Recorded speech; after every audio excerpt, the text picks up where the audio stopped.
What's up guys, Nathan here and this is your 3G Thursday. Today we're going to break down a scenario and a feature when it comes to our DL45 Downlights. Why? Well, there's always a story to everything, of course. What's that story? Well, it's a word you guys know I love to use, and that is insurance. We talked about some insurances with our linear product. Today we talk about one specific insurance when it comes to our DL45 Downlight. So sit back, relax, let's get started, shall we?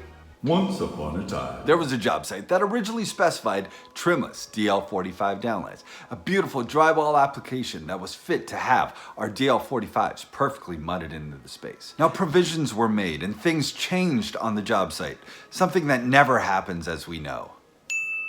But, of course, they reached out to the agent and said, what do we do? Our ceilings have changed. Now we need trimmed fixtures. And the call came through to 3G. Hey, how are you? Great to hear from you.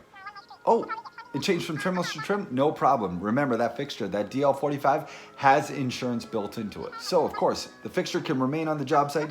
You guys can do the quick modification. I'll get my team to send out those trims, and you guys can simply do the swap. How does that sound? Now, the agent was overcome with excitement because the job site could continue. 3G did our job. We sent the trims to the job site. And how easy is that conversion? Well, let's get started. This is your 3G Thursday. It's time to remove the core of the fixture. How do we do that? 2 easy steps. Make note, at this time, the 2 steps that I'm going to be doing would be performed on the job site to simply remove the core of the fixture from that trimless flange. But of course, if you need to do the modification from the trimless flange to trimmed, this is how you do it as well. With the housing placed aside, take hand of the core of the fixture. That is the trimless flange in this case, and the actual DL45, and remove the insert, silver in this case, just by simply pulling into the room and toss it aside. You've now gained access to the aperture of the fixture. Now, on the inside of the fixture, you'll notice 3 set screws. Taking a 1/16 Allen key, simply loosen them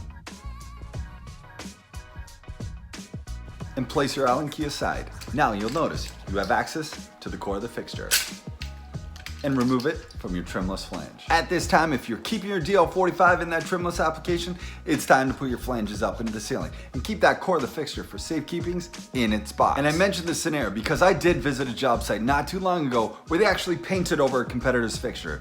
And I asked why they did so, and they said, you know what, it takes too long to simply remove the core of the fixture. It actually takes less time to clean it. In the scenario of taking your trimless DL45 and making it trimmed, pull the core of the fixture out and place that flange aside. Taking your DL45 trim in hand, as well as the core of the fixture in the other, just simply place it through and press fit it into place.